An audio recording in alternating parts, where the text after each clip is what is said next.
पिछले 6 महीने से भारतीय कुश्ती विवादों में घिरी हुई है। 6-7 महीने पहले जनवरी में 3 खिलाड़ियों ने खास करके, और उनके साथ कई और खिलाड़ी थे, बजरंग पुनिया, विनेश फोगाट और साक्षी मलिक। इनमें से बजरंग पुनिया और साक्षी मलिक के पास ओलंपिक मेडल भी है और Vinesh Phogat world championship medalist है।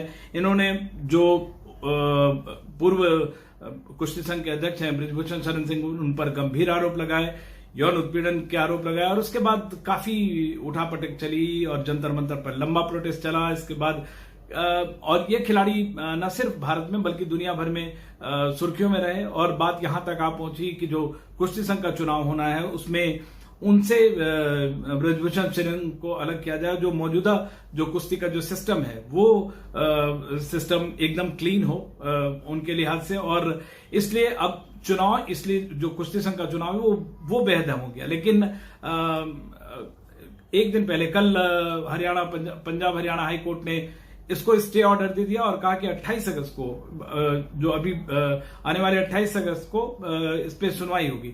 मसला ये था कि हरियाणा के जो अधिकारी थे उनमें वोटिंग लिस्ट को, वोटिंग राइट्स को लेकर मसला उठा कि जो कुछ अधिकारी हैं उनके नाम हरियाणा ओलंपिक एसोसिएशन जो है उसने मान्यता नहीं दी। तो ये ऐसा नहीं है कि ये पहली बार चुनाव टला। इससे पहले असम में यही मसला उठा था और वहां पे चुनाव आगे तक के लिए टला और फिर जब उसके बाद इलेक्टोरल लिस्ट बनी तो ये दूसरी बार चुनाव टला और आज ही चुनाव होना था, ठीक एक दिन पहले टला। तो कई सारे इसके सियासी मायने भी लगाए जा रहे हैं क्योंकि दोनों स्टेक होल्डर्स जो हैं, अनिता शेवरन जो प्रेसिडेंट के लिए जो खड़े हो रहे हैं उसमें 2 लोग हैं, संजय सिंह और अनिता शेवरन। अनिता शेवरन एथलीट रही हैं, कॉमनवेल्थ गेम्स की 2010 में गोल्ड मेडलिस्ट रही हैं। संजय सिंह उत्तर प्रदेश कुश्ती संघ के वाइस प्रेसिडेंट रहे हैं और माना जाता है कि बृजभूषण शरण सिंह के खेमे के हैं।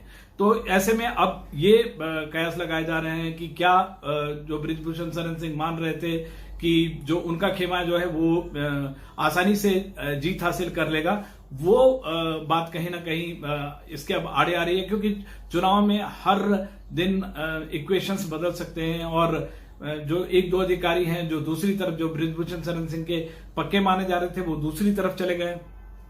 अब तक बृजभूषण शरण सिंह के खेमे का दावा है कि वो एक तरफा जीत रहे हैं, लेकिन अब जब चुनाव रुक गया है और इसकी अगली सुनवाई होनी है तो जाहिर तौर पे अब फिर से उठापटक की स्थिति आएगी और जो दूसरा खेमा, जो अनिता शेवरन कह रही हैं कि वो पहली महिला बन सकती है अगर चुनाव जीती वो, तो भारतीय कुश्ती संघ का, तो काफी उठापटक देखने को मिलेगा और भारतीय कुश्ती में इसके कई सारे मायने निकाले जा रहे हैं। राजनीतिक पार्टियां जो हैं वो भी कहीं ना कहीं बैक करती हुई नजर आ रही, हालांकि कोई सामने नहीं आया है, कोई उस तरह से दावा नहीं किसी ने पेश किया है, लेकिन इतना जरूर है कि ये अब सिर्फ कुश्ती संघ का आसान सा कोई चुनाव नहीं जो अब तक होता आया था। इस चुनाव में कई दावपेच अभी और बाकी हैं। दिल्ली से विमल मोहन, एनडीटीवी इंडिया।